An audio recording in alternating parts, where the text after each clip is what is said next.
Hello everyone, my name is Jimmy and welcome to The Last Lap. In this video we're going to be recapping everything that happened from Bristol Motor Speedway except on dirt. We're going to be talking about the truck and the cup race. And yeah, so before we hop into it, just want to remind you guys to hit that like button and subscribe button. That would greatly help us out and we would appreciate it. And you can follow us on our social media pages at The Last Lap News. And as you guys can see on the screen to your right is my friend and co-host Matthew, who, if you don't know by now what happened, well, now you know, because you could just tell by the way he's dressed, and his attitude for this whole video is going to be through the roof. So Matthew is joining me as always, and he is in quite a happy mood. So Matthew, so we're recording this Monday night, a full 24 hours almost after this race is over. I guess the winning hangover still hasn't rescinded yet. I guess you're still on your winning high. So how's it feel 24 hours later after Kyle Busch wins Bristol Dirt in the Cup Series? Man, it's been a good day. It's been a good day. It's been a good weekend. I had a fun time watching Bristol Dirt this weekend. Of course, I had to celebrate in the traditional way, especially since my guy finally won this weekend. And it just feels good to be back in victory lane. Of course, you gotta have to celebrate with some good old rowdy energy. Because also with some M&M's, since it's the last season. Gotta enjoy it while I can. AKA the Breakfast of Champions for 2022. Hopefully I bring this out for more wins this year.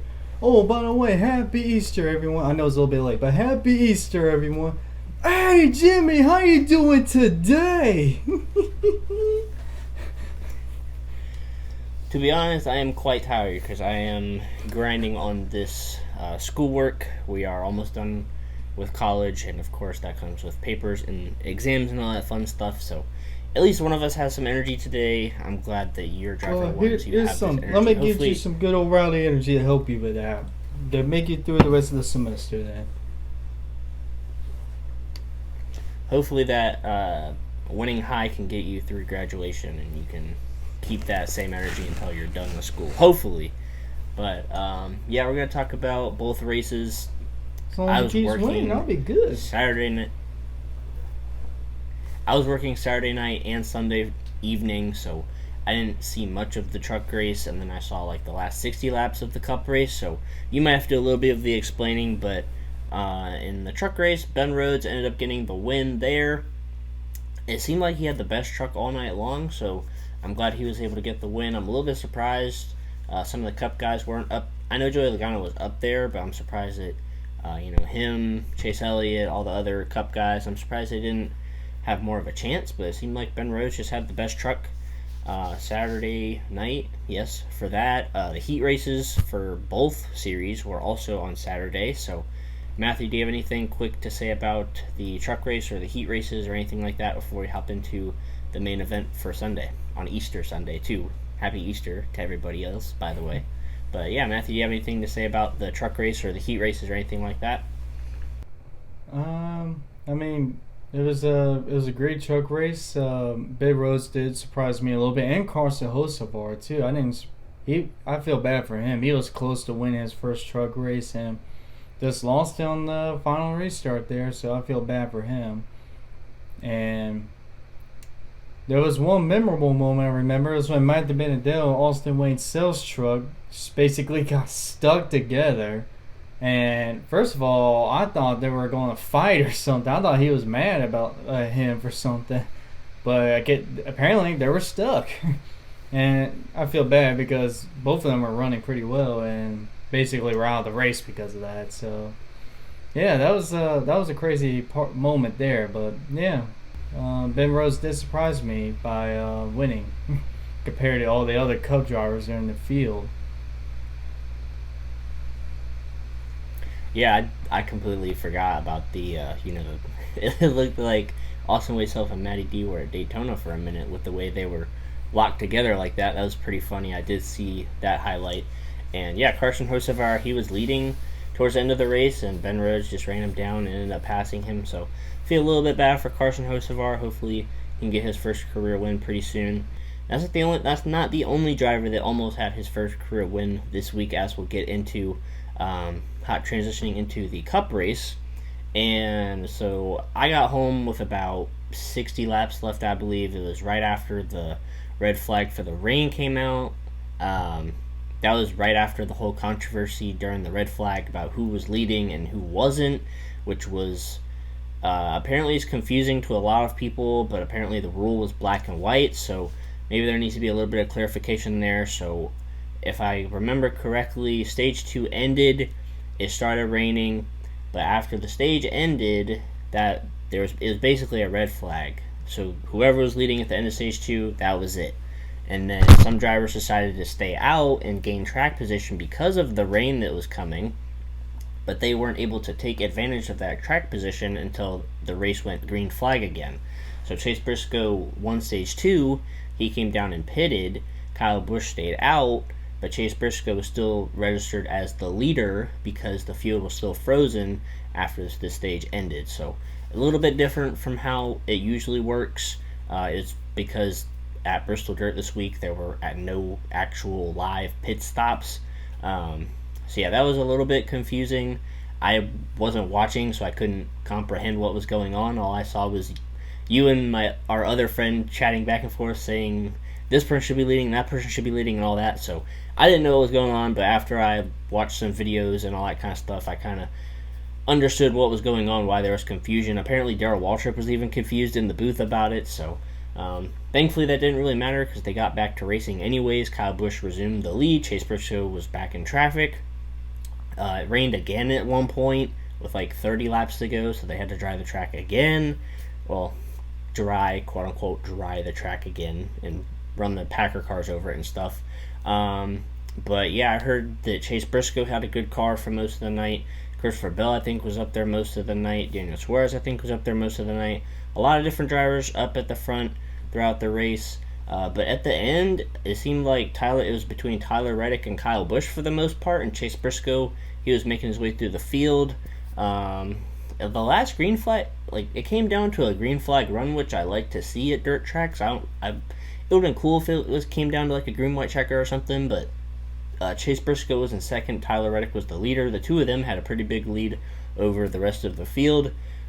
They were going back and forth a little bit. Tyler Reddick would open the lead to like a second. Briscoe would close it down. It would stretch. It would close. And then it came down to the final few laps. Briscoe really started closing in.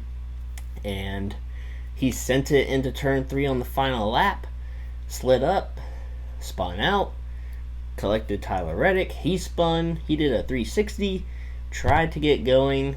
He did a good job saving the car. I don't know how he did that. So props to Tyler Reddick. But he saved the car. He was creeping towards the start-finish line, and then out of nowhere, Mr. Kyle Busch zooms right by. He takes the win, and yeah. So I'm gonna go ahead and say this: wow, I can't talk. I'm gonna say exactly what he said a few weeks ago at Las Vegas. So he backed himself into a win there. So congrats to Kyle Busch on backing into a win. I guess he kind of deserves it after Bowman kind of backed into one. So Kyle Busch ended up getting the win. If you guys already didn't know that, as you know, with Matthew's obvious excitement in clothes and attire and all that stuff.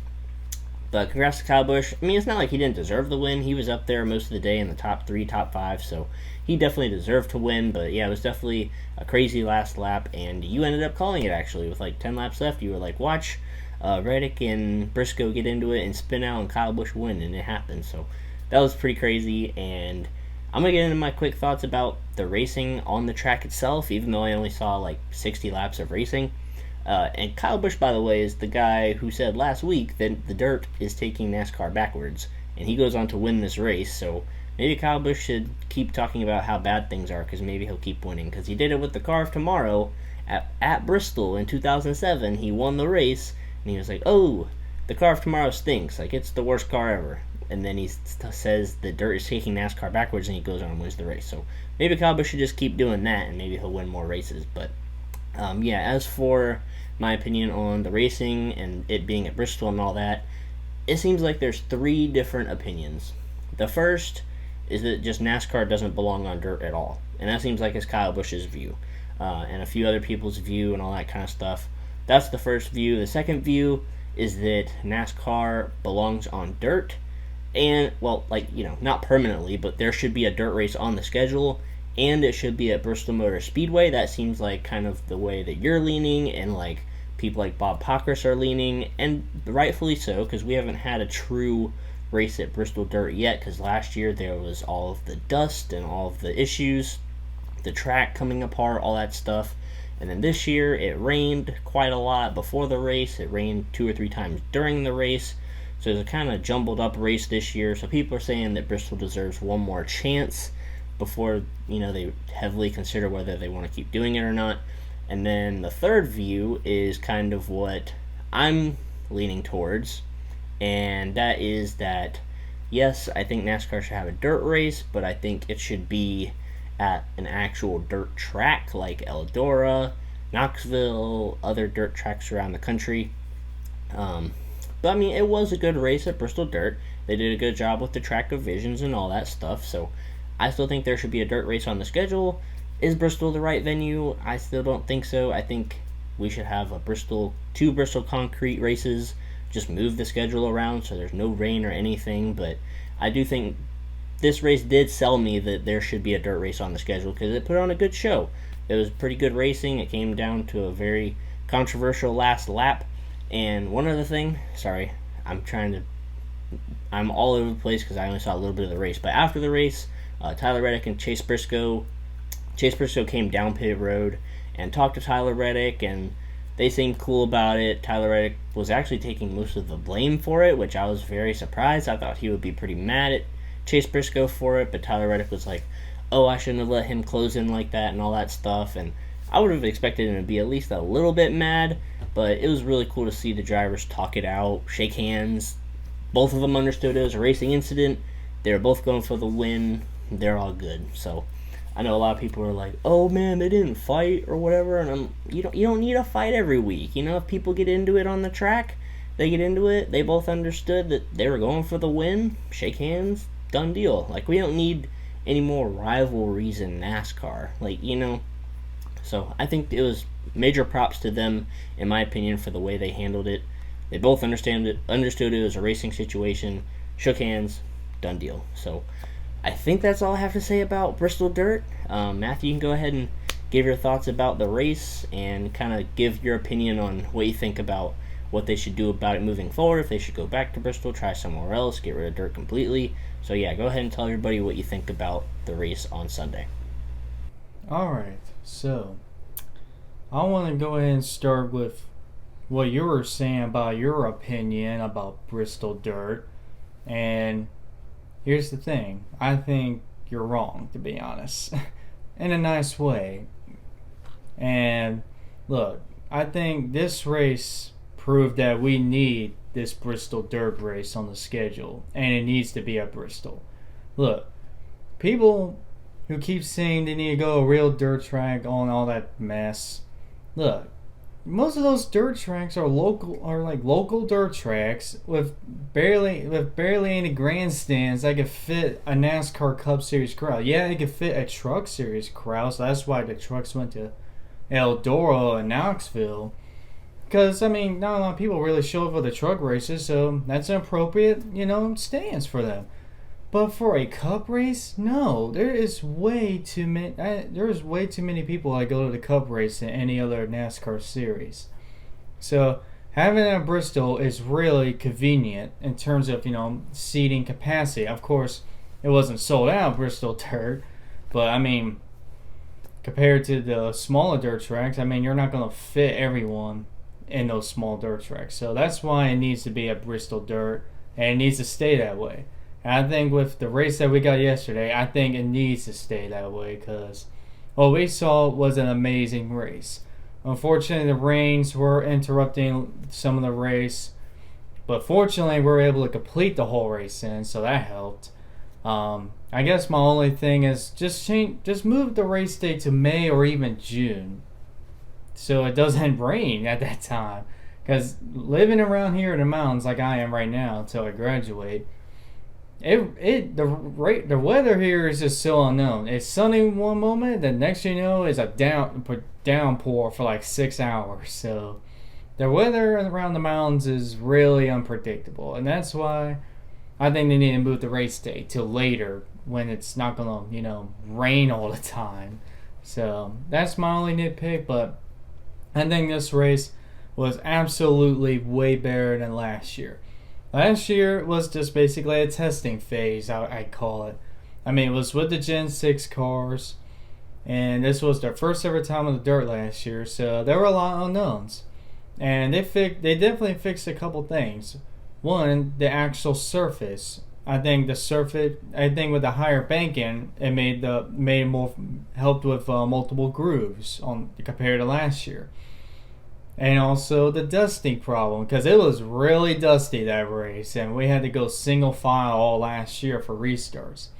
There wasn't really a lot of dusting, or barely any dusting, probably because the rain helped, but yeah, that made it a lot better, without having all that dust flying around, so that improved a lot, which I enjoyed. And we saw a lot of people that we didn't expect to be up front. We don't expect up front all the time, like Ty Dillon. Oh, I've been hard on him this year, but he impressed me. He was in the top 5, top 10 a lot of the race at Bristol Dirt. So that was a great run for him. Michael McDowell was up there, and even Justin Haley was up there for a little bit. So that's impressive. So yeah. Anyways, let's talk about the last lap, because that's the. Oh, actually, man, what was Chase Hill and Cody Ware mad about, man? What was going on there? Cody Ware, like, of all people. Yeah, I mean, I really don't know what happened. They didn't show too much of a replay of it. But apparently Chase and Cody Ware got into it, and under caution, Cody Ware decided to take 3 or 4 swipes at Chase Elliott for no apparent reason. I mean, he runs 35th, 10 laps down every week, so I don't really know why Cody Ware was trying to mess with Chase Elliott. But, yeah, I don't really know what the deal was there. I don't really know why he was trying to pick on Chase Elliott, but no comment. We got a top 10 finish out of it, so. The fans' reaction to that at the track. But, okay, moving on. Let's talk about the last lap here. Roll credits. That's our YouTube channel, the last lap. But so Tyler Reddick and Chase Briscoe, they're obviously fighting for the lead, which is, I mean, this year has been amazing with overtime restarts or these crazy last lap finishes almost every race. Even the boring Martinsville race of all time this year had an overtime restart. So it's been a great year when it comes to finishes, and this one did not disappoint at all. I mean, Chase Briscoe, that was his only shot at winning there. He had to send it in there and try to do the famous slide job, but that failed miserably, and I ended up taking both of them out. And yeah, Jimmy said, I actually predicted that. I hope that they both take each other out so Kyle Busch could win. Like 10 laps to go. And next thing you know, it actually became a reality. I need to start doing that more often. Maybe I'll do it at Talladega next week and see how that works. But, man, I just couldn't believe it. It was like shades of last year, the Clash over again. It was shades of 2013 of Fontana over again. I mean, man. And I know you Alex Bowman fans want me to say this, so here it is. He did get lucky on this win. Are you happy now? Yeah, he did get lucky in this one. Kyle Busch even said it. So, you happy now? I admit it. It's not real. I mean, I'll admit things. I mean, whatever.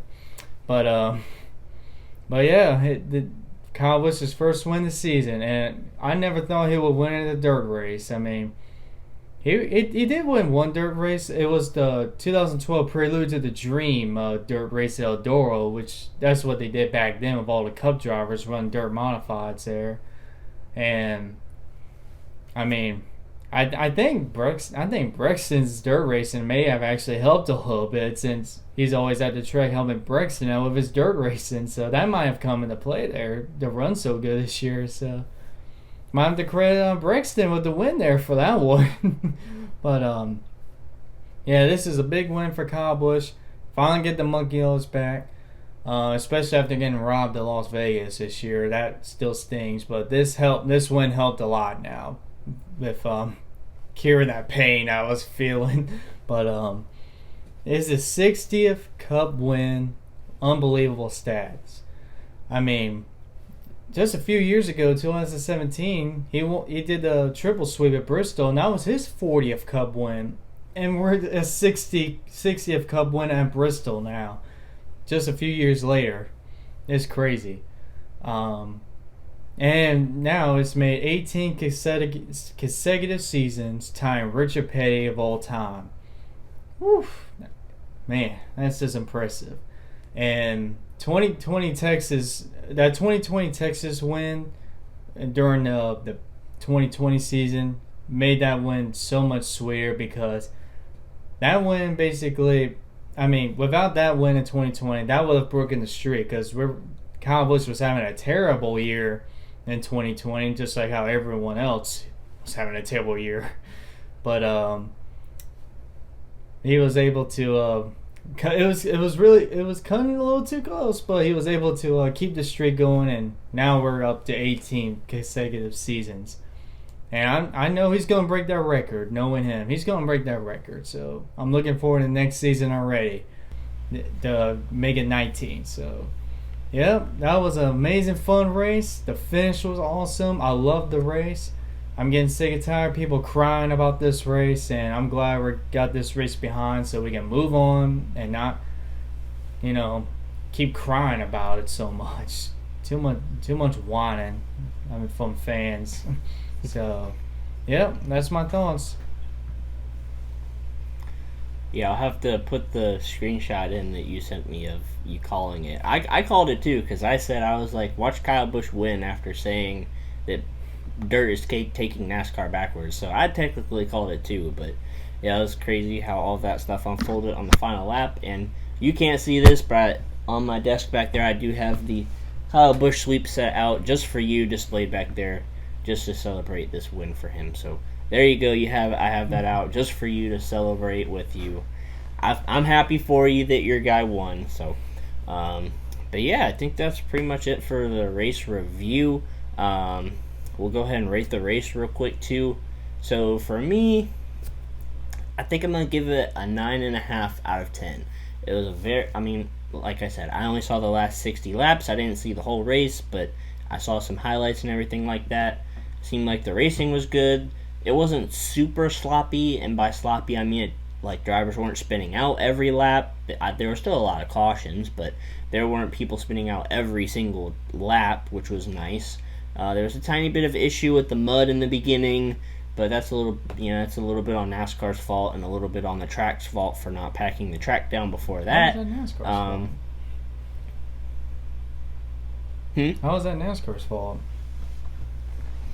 Well, because they didn't pat down the track enough before the race started. So they had cars going around the track before the race. So I guess they didn't do it. I guess they didn't do it enough, but and plus, those cars that got covered in mud were mostly Stewart Haas cars. That's their fault for not choosing the right grill, because apparently all four of the Hendrick cars said they didn't have any overheating problems, and Ricky Stenhouse Jr.'s crew chief said that they didn't have any heating problems. So it was mostly just a SHR problem there, in my opinion. Yeah, I did see that it was mostly the three Stewart Haas cars besides Chase Briscoe, but. I think that was the only major thing wrong from where I could see and hear, where I've read and looked at everything about it. I mean, it was a great race, great finish, and all of that. So I'll rate it a 9.5 out of 10. I think there's a tiny bit of room for improvement, but they have not announced if they're gonna be coming back to Bristol Dirt next year or not just yet, like they did during the race last year. So we'll wait and see. I honestly wouldn't be surprised if they came back to Bristol on the dirt again next year. They just didn't make it official right away, so we'll have to wait and see what NASCAR decides on that. But, Matthew, what are you going to go ahead and rate the race? Well, hopefully the reason why they're waiting is because maybe they're trying to get a later race day so it doesn't rain again, hopefully. But I'm going to give this race a 9 out of 10. I thought this was an amazing race to watch. I guess the reason why I'm not going to put it not put it a 10 out of 10 is just because of the stupid confusion of the rule during the red flag. I think it's stupid. I mean, get rid of that rule entirely. I mean, let people do strategy. If they don't, if it goes back to green, they get to pay for it. If they pit and it gets called, they get to pay for it. So it's called strategy. So I think they need to just get rid of that rule altogether. Just make it. That's how. I mean, let the crew chiefs and drivers use their brains. Like, hey, is it gonna keep raining or not? Let's stay out or let's pit. Just do that. I mean, that's no need for that confusion nonsense. Anyways, enough of the rants. But I'm gonna give 9 out of 10. I love the race. Amazing racing. Amazing finish. So yeah. All right. Well. Also, in regards to our fantasy, I once again forgot to make changes to my lineup, so I suffered severely, unfortunately. So I think you got like 40 more points back on me. I don't know the points off the top of my head, but they'll be on the screen for you guys. So I lost a lot of points again, unfortunately, but I'll have to hopefully bounce back next week at Talladega. It's going to be an unpredictable race, and yeah, who knows? Anything can happen at Talladega, so... Yeah, Matthew, do you have any other closing thoughts before you go ahead and wrap the episode up? I'm ready to celebrate some more. You wanna get your last promotions for the night in with your Rowdy and your M&Ms and your Skittles and your Snickers and oh wait, what about Pedigree? You should mention Pedigree. They're a good sponsor for you, right? Can we talk I'll about take that as how a no. Your guy basically was embarrassing himself on Friday on practice by spinning out 4 or 5 times in practice? But we got a top 10 out of it, so I will gladly take that. The classic Silly spin moment. Thankfully, that was just in practice, so... But yeah, that's going to go ahead and wrap it up for this video. We hope you guys enjoyed it. I hope you guys enjoyed Matthew's enthusiasm because... I'm sure I'll get hit always for gets it pumped. because I'm a Cowboys fan, but I don't care. Hey, I'm happy for you that your guy won. I even got the Cowboy sweep set out just to celebrate for you. But yeah, we hope you guys enjoyed this video. Talladega is next week. Arguably top 3 most unpredictable racetracks of the season. So... We'll have our predictions and news video out for that sometime later this week. But until next time, we will see you guys in our next video.